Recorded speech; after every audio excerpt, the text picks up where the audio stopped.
स्वागत है दोस्तों आपका एक और नई वीडियो में। आज बात करेंगे कि कैसे भारतीय समाज में जो लड़कियां हैं, स्पेशली लड़कियों के लिए आज मैं बात करूंगा। ये जो भारतीय समाज है और जो यहाँ की संरचना है, जिस संरचना के तहत बच्चों को पाल पोस के बड़ा किया जाता है, फिर उन्हें जीवन जीने की शैली बताई जाती है कि कैसे जीना है ज़िंदगी।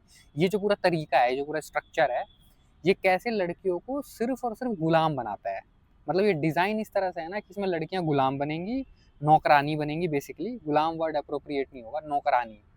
ठीक है, प्योर नौकरानी। अब बहुत लोग ये सोचेंगे कि नहीं, अब तो ज़माना बदल रहा है, अब तो लड़कियां जॉब करते हैं। ना ना ना ना ना, कुछ नहीं कुछ नहीं। ये इस गलतफहमी में मत रहना, ये बहुत बड़ा इल्यूजन है। तुम अगर एक लड़की हो और तुम अगर नौकरी करती हो, तुम अपने आप को आज़ाद मत समझना। नौकरी करने वाला बंदा आज़ाद होता है, पहली बात तो ये। तुम सोच के देखो खुद से। एक पिंजरे से निकल के दूसरे पिंजरे में आ गए और बोल रहे हो आज़ाद हो।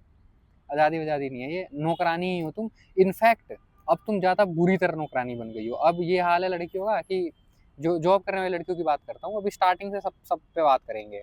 पहले जॉब करने वाली पे बताता हूँ। जो जॉब करने वाली लड़कियां, जॉब करके उनका ये रहता है कि यार हमें तो घर जाके घर के भी काम करने होते हैं, हमें बच्चे भी देखने होते हैं। ये तो तुम तो और बड़ी वाली नौकरानी बन गई। पहले तो सिर्फ घर ही संभालना होता था, अब तो तुम जॉब भी कर रही हो, घर भी संभाल रही हो, बच्चे भी संभाल रही हो, सोसाइटी के ताने भी सह रही हो, हस्बैंड शक भी कर रहा है तुम्हारे ऊपर।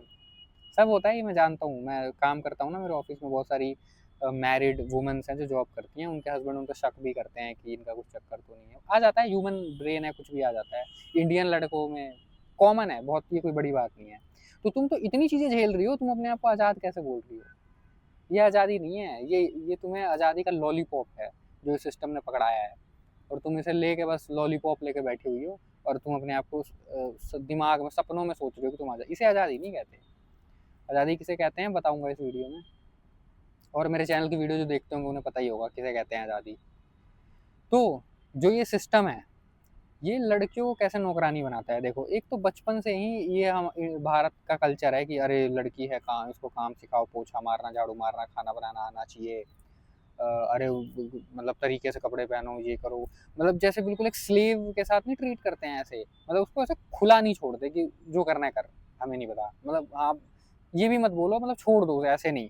उसके ऊपर बहुत स्ट्रिक्ट चीज़ें थोपी जाती हैं लड़कियों के ऊपर कि तू, उसे पढ़ना क्या है ये भी घर वाले डिसाइड करते हैं।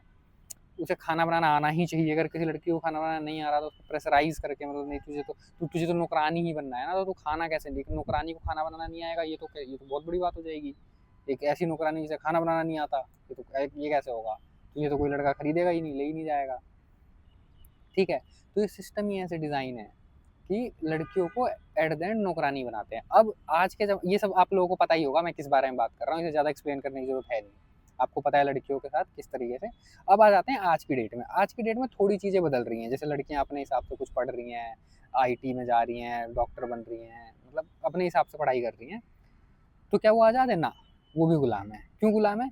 क्योंकि भाई तुम आज़ाद तब तक नहीं हो सकते जब तक इस व्यवस्था का हिस्सा रहोगे। ये जो भारतीय व्यवस्था है ना, जो समाज है, इस समाज का हिस्सा तुम जब तक रहोगी ना, तुम आज़ाद हो ही नहीं सकती। लिख के दे रहा हूँ तुम्हें। आज़ादी का सिंपल मतलब होता है कंप्लीट लिबरेशन। आज़ादी कंप्लीट होती है। ये नहीं होती इतनी सी ले ली, अरे इतना आज़ादी है, नहीं नहीं मेरे को इतना नहीं चाहिए, इतना सा ले। इतना इतना नहीं, वो इतना इतना इल्यूजन होता है। आज़ादी हमेशा कंप्लीट। बोस को जानते हो ना, सुभाष चंद्र बोस को? वो बोलते थे पूर्ण स्वराज, हमें चाहिए पूर्ण स्वराज। कोई समझौता नहीं, कोई बार्गेनिंग नहीं, कुछ नहीं, पूर्ण स्वराज। पूरा देश मुझे चाहिए। इस देश को कैसे चलाना है वो हम देख लेंगे, हमें नहीं आता, हम बेकार तरीके से चला लेंगे, हम घटिया चला लेंगे, हम बर्बाद हो जाएंगे, जो मर्जी, हमारा देश है, हम करेंगे। हमें कोई इंटरफेरेंस नहीं चाहिए। कंप्लीट आज़ादी चाहिए हमें, संपूर्ण स्वराज। तो आज़ादी यही होती है, पूर्ण स्वराज, जिसका सपना भगत सिंह ने देखा था, सुभाष चंद्र बोस ने देखा था, इन लोगों ने देखा था। डिप्लोमेसी थी नहीं उनकी उनकी आइडियोलॉजी में। भगत सिंह की आइडियोलॉजी में, मिस्टर बॉस की आज़ादी में, सोच में, उनमें डिप्लोमेसी थी नहीं। सीधी सीधी बात थी, पूर्ण स्वराज, पूरे का पूरा आज़ादी, कोई कॉम्प्रोमाइज़ नहीं करेंगे, एक रत्ती भर का कॉम्प्रोमाइज़ नहीं करेंगे। अब गांधी, नेहरू, पटेल, ये लोग डिप्लोमेटिक थे, इन्होंने बहुत चीज़ें, मैं गलत सही नहीं बोल रहा हूँ, वो भी अपनी जगह सही थे, डिप्लोमेसी भी जरूरी होती है। बट मैं बात कर रहा हूँ आज़ादी की। आज़ादी कंप्लीट ही होती है, इतनी इतनी नहीं होती। अगर तुमने इतना ले रखा है ना, तुमने कहा हाँ मैं थोड़ी तो आज़ाद हूँ, इतना तो नहीं हो तुम, और बल्कि ज़्यादा गुलाम हो। क्योंकि जो घर बैठी हुई लड़की है, कम से कम तो सिर्फ घर का ही तो काम करना है। तुम्हारे ऊपर तो बाहर का स्ट्रेस, ऑफिस की पॉलिटिक्स, घर की पॉलिटिक्स, घर में काम, सोसाइटी के ताने, बाहर जाओ तो लड़के छेड़ते हैं तुम्हें, लड़के ताड़ते हैं कहीं। मतलब यार इतनी चीजें, तुम कैसे अपने आप को आजाद बोल रहे हो? तुम तो बहुत वल्नरेबल लाइफ जी रही हो। तो इसका इलाज क्या है? इसका इलाज एक ही है, इस सिस्टम का बहिष्कार कर देना, इस सोसाइटी का बहिष्कार कर देना, इसके नॉर्म मत मानो, अपने तरीके से जियो अपनी जिंदगी। अब तुम बोलो, अब मुझे पता है बहुत लोग ये बोलेंगे हाँ तो हम अपने तरीके से तो जी रहे हैं। ये नहीं है भाई तुम्हारा तरीका। ये तुम्हारा तरीका कैसे हो सकता है? तुम्हें बचपन से हर चीज बताई गई है कि तुम पैदा हुए, तुम्हें कपड़े क्या पहनने हैं, तुम्हें खाना क्या है, तुम्हें पहनना क्या है, तुम्हें पढ़ना क्या है, तुम्हें पूजा किस भगवान की करनी है, हर चीज तुम्हें सिस्टम ने ही बताया है। तो तुम ये कैसे कह सकते हो कि तुम अपने तरीके से ज़िंदगी जी रहे हो? ये मत कहो भाई। देखो ये ना कॉन्फर्मेशन है, ये इस कॉन्फर्मेशन से बाहर निकलो। ये तुमने अपने अंदर ही बना रखा है कि भाई मैं तो मैं तो अपने तरीके से जी रहा हूँ। अपने तरीके, थोड़ा आँख बंद करो, सोचो। तुम्हारा कुछ भी तरीका नहीं है मेरे भाई और मेरी बहनों, तुम्हारा कोई तरीका नहीं है। तुम वही तरीके आजमा रही हो जो आज से हज़ारों सालों से चले आ रहे हैं, सेम। और फिर तुम बोलते हो कि हमारा तुम्हारा नहीं है ये तरीका। तुम्हारा तरीका कुछ डिस्कवर करो, घूमोगे इधर-उधर जाओगे तब पता चलेगा, डिस्कवर करोगे खुद को तो ये समाज लड़कियों को नौकरानी बनाता है, ठीक है? अब मैं वर्किंग वुमेन्स की बात करता हूँ। जो वर्किंग वुमेन्स हैं, उनके ऊपर ह्यूज प्रेशर रहता है, ठीक है? वो बेचारी जब शादी के बाद प्रेग्नेंट हो जाती हैं तो एक मैटरनिटी लीव भी कंपनी वाले देते हैं उनको, ऐसा हॉस्टाइल बिहेवियर करके कि जैसे पता नहीं क्या। अरे भाई वो मैटरनिटी लीव है तो लेगी, मैटरनिटी लीव मिल जाती है, गवर्नमेंट का रूल है। लेकिन कंपनी वाले बड़े वो करते हैं बहुत, अरे देखो चिढ़ते हैं कि ले लिया, वहाँ के रिजाइन डाल देगी, ये देगी, वो देगी। तो इतना तुम, मतलब आज़ादी को तुमने इतना समझ लिया है कि एक घर से बाहर निकल के एक पूंजीवादी के बनाए हुए ऑर्गेनाइजेशन में तुम जाके गुलाम बन गई। मतलब एक छोटे पिंजरे से निकल के तुम एक बड़े सोने के पिंजरे में चली गई और तुम अपने आप को आज़ाद समझ रही हो। ये आज़ादी नहीं है, ये गुलामी है। आज़ादी सुभाष चंद्र भगत सिंह बोलते थे, अगर तुमसे बेड़ियाँ नहीं कट रही है ना तो अपने पैर काट दो, लंगड़ा के चलो लेकिन आज़ाद चलो। इसका मतलब समझ रहे हो? आज़ादी सर्वोपरि है, उससे बड़ा कुछ नहीं है। दर्द, पीड़ा कुछ भी नहीं है उससे बड़ा। पैर काटो, दर्द हो रहा है होता रहे, कोई बात नहीं, पर आज़ादी सबसे बड़ी चीज़ है। तो आज़ादी के लिए कुछ सेक्रीफाइसेस करने पड़ते हैं, यही सिस्टम छोड़ना पड़ेगा तुम्हें, ये जो घिसा पिटा सिस्टम है। और लड़कियों को तो सबसे पहले ये चीज़ें छोड़ देनी चाहिए, क्योंकि खैर ये सिस्टम तो अब लड़कों को भी गुलाम बना रहा है। आज से 50 साल 100 साल पहले लड़के इतने बड़े गुलाम नहीं थे, तो लड़कों का स्वतंत्रता थी, वो खेती करते थे, कुछ अपना काम करते थे अपने हिसाब से। आजकल तो लेकिन अलग ही सिस्टम बन गया है। अब तो ये अर्बनाइजेशन जो हो रहा है, कैपिटलिस्ट लोग जो ये बना रहे हैं ना सारा सिस्टम, नौकरी का कल्चर, शहरीकरण कर रहे हैं, गांव खत्म होते जा रहे हैं, शहर बनते जा रहे हैं, लोन का कल्चर, हर चीज़ लोन पे ईएमआई पे लेना और गुलाम बन जाना। ये तो और बहुत ही, मतलब हम डिक्लाइन हो रहे हैं ऊपर बढ़ने की बजाय, ठीक है? अब इसी क्रम में लड़कियां भी आ गई हैं और वो अपने आप को आज़ाद समझ रही हैं। भाई तुम आज़ाद नहीं हो, तुम बस एक तरीके की गुलामी छोड़ के एक दूसरे तरीके की गुलामी में आ गई हो। और जो ये दूसरे तरीके की गुलामी है ना, ये और ज़्यादा हार्मफुल है तुम्हारे लिए। हाँ, वर्किंग वूमन की बात कर रहे हो ना, कितनी वर्किंग वूमन है कमेंट करके बताना अगर देख रही हो तो। जो तुम साल में कितनी बार घूमने जाती हो? साल में 2-3 महीना घूम पाती हो तुम कहीं? काहे का आज़ाद हो तुम यार? तुम्हें अपने हस्बैंड की परमिशन लेनी पड़ती होगी, या तुम्हें अपने माँ बाप की परमिशन लेनी पड़ती होगी घर से बाहर, वर्किंग वूमन होने के बावजूद, ठीक है? तुम कोई बिजनेस नहीं कर सकती, तुम कुछ ऐसा नहीं कर सकती, नहीं कर सकती। क्यों नहीं कर सकती सोचो? तो तुम काहे बात की आज़ाद हो? कोई आज़ादी वजादी नहीं है भाई। आचार्य प्रशांत एक बात बोलते हैं कि जितने धर्म है ना, धर्म धर्म से मेरा मतलब है धर्म, ये व्यवस्थाएं, सामाजिक व्यवस्थाएं, लड़कियों को ना सबसे पहले ही छोड़ देना चाहिए। क्योंकि जितनी व्यवस्थाएं बनी हुई है ना, ये लड़कियों को सबसे ज्यादा नुकसान पहुंचाती है। इन्होंने लड़कियों को ना एक ऑब्जेक्ट बना के रखा हुआ है। और एक और चीज बताता हूँ तुम्हें एग्जाम्पल। हमारे यहाँ ना अब लड़कियां पढ़ती हैं, ठीक है, मास्टर्स करती हैं, पीएचडी करती हैं।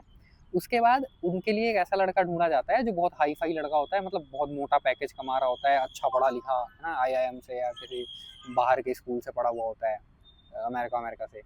तो उस लड़के को क्या चाहिए कि मेरे को एक ऐसी वाइफ चाहिए जिसने पीएचडी कर रखी हो, जिसने एमबीए कर रखा हो, ठीक है? मेरे को क्योंकि ये जो ना वाइफ का क्वालिफिकेशन क्या है, ये अब सोसाइटी में एक स्टेटस सिंबल बन गया है। तो जैसे उस लड़के की वाइफ एमबीए है मान लो, ठीक है? अब वो सोसाइटी में जाएगा, बोलेगा अरे मेरी वाइफ तो एमबीए, लेकिन उसकी शादी के बाद उसकी वाइफ से वो जॉब नहीं करवाएगा। बोलेगा नहीं, जॉब करने की क्या जरूरत है, बहुत पैसा है, फिर डिग्री क्यों चाहिए?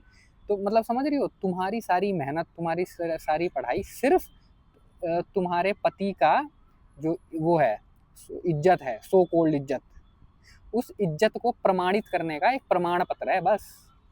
यही है तुम्हारी ज़िंदगी, यही है तुम्हारी आइडेंटिटी। और ये जो मैं बोल रहा हूँ ना, बहुत लड़कियों को समझ जाएँगी मैं क्या बोल रहा हूँ। बहुत होता है ये इंडिया में। लड़कियां पढ़ती इसलिए हैं क्योंकि उनको अच्छे लड़के से शादी हो जाए। अरे भैया, पढ़ाई इसलिए करते हैं ताकि कुछ काम करें, ताकि कुछ आगे रिसर्च या कुछ अपनी लाइफ में कुछ आगे करें। इंडिया में लड़कियां इसलिए पढ़ती हैं ताकि उनको एक अच्छा पति मिले, जिस पति की ये डिमांड होती है कि मेरी पत्नी के पास ये वाली डिग्री होनी चाहिए। समझ रहे हो क्या चल रहा है इंडिया? और फिर वही लड़की क्या बोलेगी, अरे हम अब पहले जैसा थोड़ी रहा इंडिया, हम तो देखो, हम तो मास्टर्स कर रहे हैं, पीएचडी कर रहे हैं। अरे भाई, तुम मास्टर्स पीएचडी कर क्यों रही है? अपने हस्बैंड का स्टेटस जस्टिफाई करने के लिए बस। हाँ, ऐसा अगर नहीं होता ना तो इंडिया में बहुत डेवलपमेंट हो चुका होता अब तक। मेरी तो नॉन है एक, मेरी दीदी लगेंगी वो, मतलब हमारे उधर की हैं, होम टाउन की। उन्होंने जेएनयू से पीएचडी किया हुआ है और फिर उसने एक बैंक मैनेजर से शादी कर ली। अरे यार, मतलब खैर एनीवेज, ये बहुत नॉर्मल चीज़ है। मतलब एक बंदी जो रिसर्च कर रही है, इन डेप्थ पढ़ाई कर रही है, वो बैंक मैनेजर कुछ नहीं होता, टुच्चा क्लर्क होता है एक। बैंक मैनेजर क्या होता है? कुछ नहीं होता, क्लर्कियल जॉब होती है वो। एक रिसर्च वाली बंदी, कोई कंपैरिजन नहीं है दोनों का, दोनों बहुत अलग अलग खेमे के बंदे हैं। और वो बंदी उससे शादी कर रही है क्योंकि उसके पास सरकारी जॉब है। क्या सोच है तो पीएचडी वाले की, क्या उसके माँ बाप की। तो ये आज़ादी है लड़कियों की भारत में। लड़कियां ट्रैवल कितना करती हैं ये देख लो, ट्रैवल कल्चर। मैं कहीं भी घूमने जाता हूँ ना, ऋषिकेश से कहीं भी, वहाँ पे विदेशी लड़कियां मिलती हैं, खूब योगा करती हैं, मेडिटेशन करती हैं, एक एक दो दो महीना, छः छः महीना। इंडिया की भी अब कुछ लड़कियां घूमने लगी हैं, बट वो नंबर बहुत कम है, बहुत रेयर है वो नंबर, बहुत कम है घूमती। इंडिया में क्या बोलते, क्या करेगी घूम के, क्या होगा। मैं मानता हूँ इंडिया पूरी तरह से सेफ नहीं है अभी लड़कियों के लिए, लेकिन सेफ नहीं है तो फिर ये भी तो एक प्रॉब्लम ही है ना। नहीं है तो फिर तुम कैसे कह सकते हो कि तुम आज़ाद हो गई हो या तुम्हें वो मिल गया? तुम्हें तो घूमने की भी स्वतंत्रता, तुम्हें डर लग रहा है घूमने में। तो ऐसा ये समाज ही क्यों डर लग रहा है? इस समाज के ही तो लोग हैं जिनकी वजह से डर लग रहा है तुम्हें। ये कौन लोग हैं जिनसे तुम डरती हो, या जो तुम्हें छेड़ते हैं, जो तुम्हें ताड़ते हैं? कौन लोग हैं ये? यही कॉर्पोरेट में बड़े बड़े काम करने वाले लोग होते हैं। यही कोई जो सड़क छाप या कूड़ा उठाने वाला और रिक्शा चलाने वाला नहीं इतने लड़कियां छेड़ते हैं। ये बात कभी भी गौर कर लेना कि जितने भी बदतमीज लोग होते हैं ना, जो लड़कियों को परेशान करते हैं, यही होते हैं, ये बड़े बड़े कॉर्पोरेट के बड़े बड़े लोग और ये बड़े बड़े बिजनेसमैन, यही सब करते हैं ये काम। एक रिक्शे वाला दिन भर रिक्शा खींच खींच के उसका उसका ग्लूकोज डाउन हो चुका होता है बॉडी का, वो क्या लड़की छेड़ेगा? वो खाना ढूंढ रहा होता है, वो कहीं कुछ मिल जाए खा लूँ, थोड़ी एनर्जी मिल जाए। ठीक है, यही समाज के ही लोग होते हैं ये, जिसकी वजह से तुम डर रही हो, घूमने नहीं जा पा रही हो, और इन्हीं लोगों से तुम परमिशन ले रही हो। अरे इनका बहिष्कार करो, एकदम कंप्लीट बहिष्कार कर दो, एकदम ना, लात मार दो इन लोगों को। तुम लोगों का फायदा इसी में है। नहीं तो देखो, ये पता है क्या होता है, ये जो मर्द, ये ना मेल डोमिनेटिंग सोसाइटी है हमारी इंडियन सोसाइटी, और ये मर्द बड़े चालू हैं। और ये ना तुम लोगों को, लड़कियों को इस पे देखो, मैं कोई फेमिनिस्ट नहीं हूँ। ये फालतू का जो इंडिया में फेमिनिज्म का वो चलता है ना, ये ढकोसले, ये सब भी फालतू की चीज़ें, इस पर बनाऊंगा कोई अलग से वीडियो। लेकिन मैं बस सच्चाई बोल रहा हूँ। ये जो लड़के हैं ना, ये बहुत चालाकी से ना लड़कियों के साथ ट्रीट करते हैं। बहुत ऐसा दिखाते हैं कि नहीं नहीं देखो, हम तो तुम्हें पढ़ा रहे हैं, तुम पढ़ो और क्या। लेकिन ये कंडीशंस लगाते हैं हर चीज़ में। पढ़ा रहे हैं लेकिन ऐसे करो, ये पढ़ो। पढ़ा रहे हैं लेकिन इससे शादी करो। पढ़ा रहे हैं लेकिन यहाँ मत जाओ। अरे ये लेकिन लेकिन लगा के तो तुम समझ रही हो ना, तुम इस चीज़ को समझो, कंप्लीट आज़ादी मांगो बोस की तरह। संपूर्ण स्वराज, पूर्ण स्वराज चाहिए हमें। बोलो अपने माँ बाप को, बोलना जाएगा मैं पूर्ण स्वराज चाहिए, हम ये लॉलीपॉप नहीं लेंगे आज़ादी का। अपने मर्जी का काम करो यार, आज़ादी से रहो। ये सब तुम, ये जो सोसाइटी की बनाई हुई संरचना है ना कि खाना लड़कियां ही बनाएंगी, और लड़की, जब लड़के लड़की की शादी होती है ना, तो मानो ना मानो बहुत हद तक कॉम्प्रोमाइज़ लड़कियां ही करती हैं। ठीक है, देखो अब मैं, मुझे पता है मेरी बात से बहुत लोग डिसएग्री भी कर सकते हैं, लेकिन यार ये रियलिटी है, लड़कियां बहुत कॉम्प्रोमाइज़ करती हैं हर चीज़ में। ठीक है, एक तो अपना घर छोड़ के आती हैं दूसरे घर में, दूसरा दूसरा एक तो फिर वो उनको हर चीज़ में परमिशन परमिशन, और मान लो वो अपने पति को लात मार के चली भी गई, दुखी हो गई, मैं नहीं रह रही तेरे साथ, तू बहुत मेरे ऊपर वो करता है, बांध के रखता है। तो फिर समाज भी उसे गाली देगा। समाज लड़के को गाली नहीं देगा, लड़की को गाली देगा कि ये तो गलत कैरेक्टर की है तभी चली गई, ये है वो है। तो लड़की, तो तुम क्यों ऐसा समाज की इतनी इज्जत करती हो? और मैं ये देखता हूँ कि लड़कियां ही समाज की बहुत ज़्यादा इज्जत करती हैं कि अरे नहीं नहीं, समाज तो बहुत बढ़िया है, ये है वो है। घंटा है, कुछ नहीं है, छोड़ो ये सब। भगाओ इन लोगों को अपने वहाँ से, अलाउ मत करो बिल्कुल भी। तुम अब देख लो ना, तुम्हारी हेल्थ देख लो यार, 30-35 साल के बाद, मेरे जितने नॉन में लड़कियां हैं, 30-35 साल के बाद तुम्हें कमर में दर्द, कैल्शियम डेफिशिएंसी है, विटामिन की कमी, स्किन में, मतलब ये क्यों हो रहा है? ये तुम कभी सोचा है तुमने क्यों हो रहा है? और ये एक लड़की को नहीं हो रहा है, एक की बात है कि सब पूरे समाज में ऐसा हो रहा है। और विदेशियों को देखता हूँ तो 40-45 साल की वो रनिंग कर रही होती हैं, स्प्रिंट मार रही होती हैं। तो ये समाज की दिक्कत है यार, ये समाज ने तुम्हें ऐसा बनाया है। खाली चावल रोटी खिलाते हैं तुम्हें, और ना तुम्हें न्यूट्रिशन का नॉलेज होता है, देते हैं ये समाज वाले। इनफैक्ट इंडिया में तो डॉक्टर भी ऐसे ऐसे हैं ना कि क्या बताऊँ, चिढ़ जाएंगे फिर सुन लेंगे तो कोई। डॉक्टरों को भी नहीं पता होता ढंग से यार। मैं तो पहले डॉक्टरों की बड़ी इज्जत किया करता था, अब जब मैं थोड़ा सा फेमिलियर हुआ ना डॉक्टर वॉक्टर से, मेरा थोड़ा प्रोफेशन भी वैसा है, डॉक्टरों से मेरा पाला पड़ता है, तो मुझे लगा यार ये तो ऐसी बातें कर रहे हैं कि कमजोर हो गया है, खाना ज्यादा खाया कर। जैसे मैंने अभी अपना वेट लॉस किया है, ठीक है, मैंने अपना बहुत अच्छा खासा वेट लॉस किया है, मतलब 7-8 किलो गायब कर दिया है मैंने। तो मैं ना थोड़ा सा अब इतना वेट लॉस करोगे तो शक्ल थोड़ा डाउन, फैट चला जाता है, वीक सा लगने लगता है बंदा। पहले मैं थोड़ा मोटा था, तो मेरे कुछ फ्रेंड बोल रहे हैं अरे तू कितना कमजोर हो गया है, ये हो गया है। तो मैंने बोला यार मैं ये मैंने किया है जानबूझ के, मतलब तुम नॉलेज देख रहे हो सोसाइटी कितनी कम है, वो इसको कमजोर, ये मैंने किया। तू करके दिखा दे, तू करके, जो 100-90 किलो 80 किलो का आदमी है, तू 5 किलो कम करके कमजोर होकर दिखा दे। भाई ये भी एक स्किल होता है, वेट पुट ऑन करना, वेट लॉस करना, हर कोई नहीं कर सकता। और ये मैंने किया है। और रही बात वेट पुट ऑन करने की ना, वो तो मैं 1 महीने में कर लूंगा, लेकिन मैंने वेट लॉस इसलिए किया है ताकि मतलब कुछ मेरे को हेल्थ इश्यूज आने लग गए थे। मैंने बताया था ना कि पिछली कंपनी में मैं था, बहुत स्ट्रेस ले रहा था, ये वो, फिर मैंने कंपनी छोड़ दी। फिर ये सब उस चक्कर में फिर मैंने वेट लॉस किया कि नहीं, मुझे अपनी थोड़ी सा हेल्थ सही करनी है। बाहर का खाना छोड़ दिया, चीनी एकदम कम कर दिया, चाय पी, पहले मैं चाय बहुत पीता था, उस चाय के थ्रू चीनी बहुत आ जाती थी मेरे बॉडी में। तो ये समाज वाले बोलेंगे अरे कमजोर हो गया। उन सालों को इतनी भी नॉलेज नहीं है कि वो कमजोर नहीं हुआ है भाई, वो एक प्रोसेस है। वो अभी अपना वो कर रहा है, फैट लॉस कर रहा है, फैट लॉस के साथ साथ थोड़ी बहुत मसल भी जाती है, क्योंकि मैं एक्सरसाइज नहीं कर रहा हूँ अभी, वो रेजिस्टेंस ट्रेनिंग जो होती है वो नहीं कर रहा हूँ। फिर मैं जब एक्सरसाइज शुरू करूंगा तो बॉडी रिकम्पोजिशन होगी, वो ये सब मेरे को पता है, मैंने लेकिन ये सब नॉलेज है ही नहीं सोसाइटी में। ऐसी सोसाइटी में तुम क्यों रह रही हो भाई? 35 साल की होते हो तो तुम्हें कैल्शियम की दवाइयाँ खानी पड़ जाती हैं, B12 खाना पड़ जाता है। लात मारो ऐसी सोसाइटी को, अपने आप को स्ट्रांग बनाओ, अपनी पर्सनैलिटी अच्छी बनाओ, ठीक है, अपने करियर पे ध्यान दो, अपने बारे में सोचो, खुद के बारे में, खुद को अच्छा बनाओ। ये नहीं कि मेरा पति, मेरा बाप, मेरा भाई, उन्हीं, क्या है यार, कहीं जाना हो तो मेरा पति ले चलेगा, मेरा बाप ले चलेगा, मेरा भाई ले चलेगा। खुद जाओ यार, खुद टिकट बुक करो, खुद चीजें करो, खुद सामान खरीदो। तुम ऐसी बनो कि तुम्हारा पति तुम्हें आके बोलेगी अरे यार ये कर दे मेरे को, ये नहीं हो रहा मेरे से, तुम बोला मैं कर दूंगी, तू जा। इतनी मैं तो लड़कियों को देखता हूँ एकदम डिपेंडेंट रहती हैं, ये कर दीजिए ना, ये कर दीजिए ना, मैं कैसे करूंगी, मैं तो वहां भी नहीं जा सकती, मैं विकलांग हो गया यार, 2 पैर 2 हाथ भगवान ने नहीं। मैं तो ऐसी ऐसी है मेरे जान पहचान में, मेरे फ्रेंड्स, उनकी वाइफ को अगर अपने बच्चों को लेकर क्लिनिक तक भी जाना हो ना तो नहीं जा सकती कि आप छुट्टी लीजिएगा तब चलेंगे, मैं अकेले नहीं जा सकती। तो क्या है यार, तो पता है इन्होंने ना, लड़कियों ने अपने आप को ऑब्जेक्ट खुद बनाया है।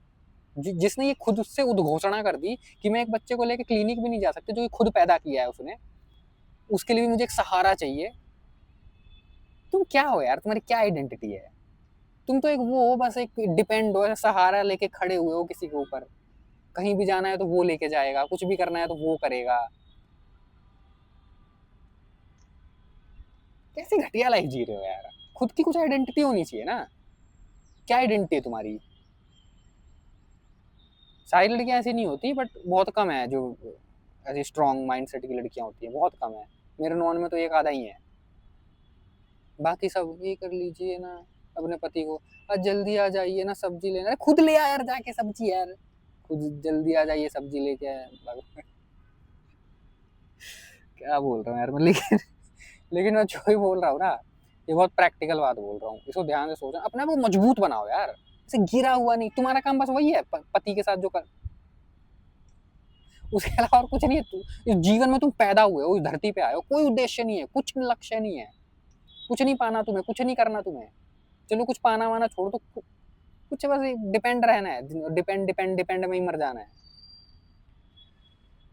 खैर, मेरी वीडियो देख के थोड़ा बहुत कुछ समझ आया हो तो करना इम्प्लीमेंट, नहीं तो कोई बात नहीं, जैसे चल रहा है चलने देना।